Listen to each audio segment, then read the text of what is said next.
Le terrorisme en République démocratique du Congo, les experts du secteur financier se réunissent 4 jours durant pour examiner le dispositif de lutte contre le blanchiment d'argent et le financement du terrorisme dans le pays. La rencontre évalue les risques de blanchiment des capitaux sur le plan national.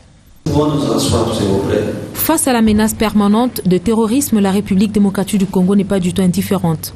Elle s'aligne dans la perspective du groupe d'action des pays membres contre le blanchiment d'argent en Afrique centrale GABAC, une plateforme qui évalue périodiquement les dispositifs de lutte contre ces phénomènes. En prélude de cette rencontre, des experts du secteur privé et public ainsi que des partenaires participent à un séminaire d'évaluation nationale des risques de blanchiment des capitaux et financement du terrorisme de la République démocratique du Congo. Ces travaux, ouverts ce lundi par le directeur de cabinet du ministre des Finances, vont cerner les facteurs des risques en vue d'asseoir les politiques adéquates en fonction de ressources disponibles. J'exhorte donc les participants à faire un usage judicieux de l'outil d'auto-évaluation conçu spécialement pour élever les véritables source des risques de blanchiment des capitaux et du financement du terrorisme dans notre pays. Aussi, je voudrais rassurer l'opinion publique de la volonté politique du gouvernement de la République de mettre effectivement en œuvre les recommandations qui lui seront adressées à l'issue de ces travaux.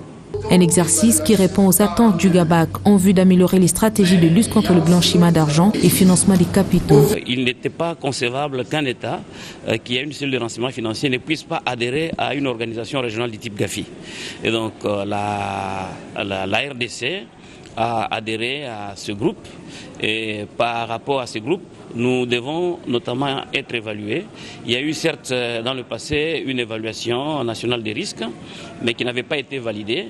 Et cette fois-ci, par rapport aux exigences justement d'une évaluation des pairs qui va se faire au mois d'août, il était important que nous puissions évaluer nous-mêmes les faiblesses, les vulnérabilités de notre système de lutte contre le blanchiment d'argent. De ces travaux, organisés par le ministère des Finances, à travers sa cellule d'appui, les CNAREP sont attendus de recommandations qui vont dégager un état des lieux sur les risques de blanchiment d'argent et financement des capitaux.